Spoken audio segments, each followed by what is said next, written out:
ಅಂಥದ್ದೆಲ್ಲ ಇರುತ್ತೆ. ಆಮೇಲೆ ಉಳಿದಿದ್ರಲ್ಲಿ ಧಾನ್ಯ ಮತ್ತು ತರಕಾರಿ ಸೊಪ್ಪುಗಳನ್ನು ಇಟ್ಕೊಳ್ಬೇಕು.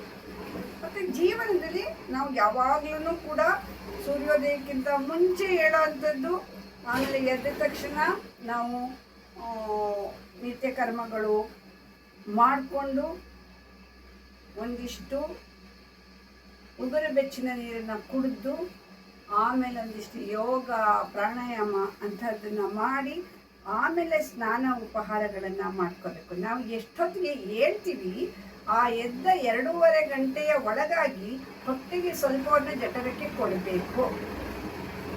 ನಾನು ಎದ್ದುಬಿಟ್ಟು ಒಂದಾಗುತ್ತೆ ಒಂದು ಮಾಡ್ತಾನೇ ಇದ್ದೀನಿ, ಮಧ್ಯಾಹ್ನ 2 ಗಂಟೆವರೆಗೂ ನಾನು ಏನು ತಿನ್ನೋದೇ ಇಲ್ಲ ಅಂತ ಹೇಳ್ತೀವಲ್ಲ, ಇದು ನಾನ್ಸೆನ್ಸ್. ಹಾಗೆ ಮಾಡಬಾರ್ದು.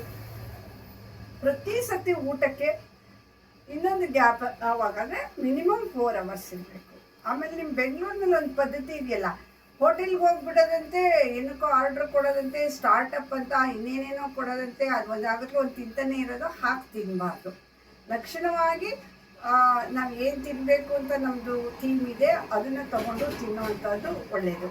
ಈಗ ರಾಜಸ ಆಹಾರಕ್ಕೆ ಇದೆಲ್ಲ ಈರುಳ್ಳಿ ದೋಸೆ, ಮಸಾಲೆ ದೋಸೆ ಎಲ್ಲ ರಾಜಸ ಆಹಾರ.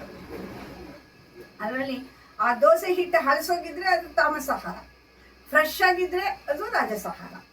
ಅದೇ ಆ ದೋಸೆನೇ ಬೆಳಗ್ಗೆ ರುಬ್ಬಿ ಫ್ರೆಶ್ ಆಗಿ ಮಾಡಿ ಆಗಲೇ ಅದಕ್ಕೆ ಒಳ್ಳೆಯ ಚಟ್ನಿನೋ ಪಲ್ಯನೋ ಏನೋ ಒಂದು ಮಾಡಿಕೊಟ್ಟು ಕೊಡ್ತಾರಲ್ಲ, ಅದು ಸ್ವಲ್ಪ ಮಟ್ಟಿನ ತಾಮಸ ಆಹಾರ.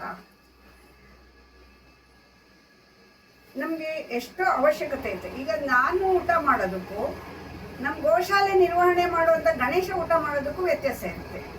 ನಮ್ಮದು ಬೌದ್ಧಿಕವಾದಂಥ ಕೆಲಸ ಆಗುತ್ತೆ ಹೊರತು ಶಾರೀರಿಕವಾಗಿ ಹೇಳೋ ಅಷ್ಟು ದೊಡ್ಡ ಕೆಲಸ ಆಗದೆ ಇರುವಾಗ ಆ ಪ್ರಮಾಣ ಅಷ್ಟು ಕಡಿಮೆ ಇರಬೇಕು.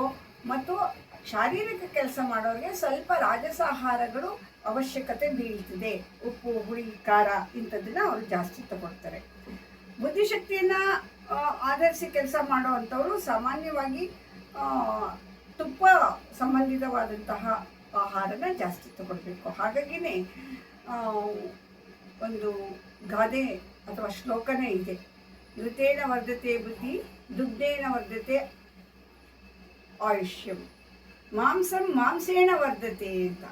ತುಪ್ಪನ ಎಷ್ಟು ಬಳಸ್ತಿರೋ ಅದು ಮೇಧ್ಯ ರಸಾಯನ ಅಂತೀವಿ. ಅಂದರೆ ಬುದ್ಧಿಶಕ್ತಿಯನ್ನು ಹೆಚ್ಚು ಮಾಡುವಂತಹ ತತ್ವಗಳು ಅದರಲ್ಲಿ ಇರ್ತದೆ.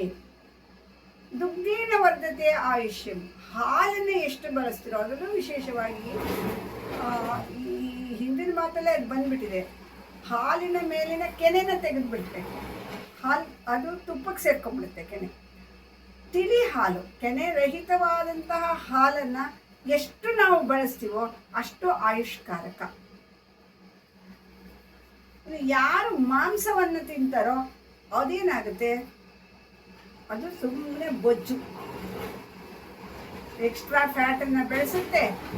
ಎಕ್ಸ್ಟ್ರಾ ಫ್ಯಾಟ್ ಅಂದ ತಕ್ಷಣ ಗೊತ್ತಲ್ಲ ನಿಮಗೆ, ಕೊಲೆಸ್ಟ್ರಾಲ್ ಆಯಿತು, ಕಾರ್ಡಿಯಲ್ ಎಫೆಕ್ಟು, ಕಿಡ್ನಿ ಎಫೆಕ್ಟು, ಎಲ್ಲ ರೀತಿಯ ಕಾಯಿಲೆಗಳಿಗೆ ಕಾರಣ ಆಗುತ್ತೆ.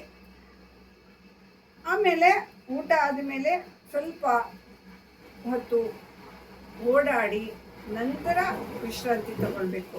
ಊಟ ಮಾಡಿದೆ ನಿದ್ದೆ ಮಾಡಿದೆ, ಊಟ ಮಾಡಿದೆ ಸ್ಕೂಟ್ರಲ್ಲಿ ಕೂತೆ, ಊಟ ಮಾಡಿದೆ ಹಾರ್ಡ್ ವರ್ಕ್ ಮಾಡಿದೆ, ಅಷ್ಟು ತಪ್ಪು.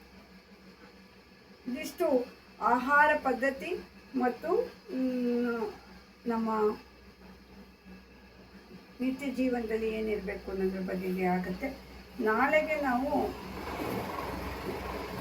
ಬಳಸುವ ಆಹಾರಗಳಲ್ಲಿ ಗವ್ಯಗಳ್ಯಾವುದು, ಆ ಗವ್ಯನ ಯಾವ್ಯಾವ ಪ್ರಮಾಣದಲ್ಲಿ ಬಳಸಬೇಕು ಅಂತ ಹೇಳಬೇಕಾಗುತ್ತೆ. ಇವತ್ತು ಕೂಡ ಕೆಲವು ಗವ್ಯಗಳ ಉಲ್ಲೇಖ ಆಗಿದೆ, ಅದೇನು ಅಂತ ನಾನು ಹೇಳಲ್ಲ, ನೀವೇ ನಾಳೆ ಹೇಳಿ. ಜೂನಿಯರ್ಸು ಫಸ್ಟ್ ಹೇಳ್ತಾರೆ, ಅಕಸ್ಮಾತ್ ಅವ್ರಿಗೆ ಸಪೋರ್ಟ್ ಬೇಕು ಅಂದರೆ ಸೀನಿಯರ್ಸು ಆಮೇಲೆ ಕೊಡಿ. ಆಗ್ಬೋದಾ? ಈಗ ಹೇಳಿದ ಸಂಗತಿಗಳಲ್ಲಿ ಏನಾದರೂ ಕೇಳಲಿಕ್ಕಿದ್ರೆ ಕೇಳಿ.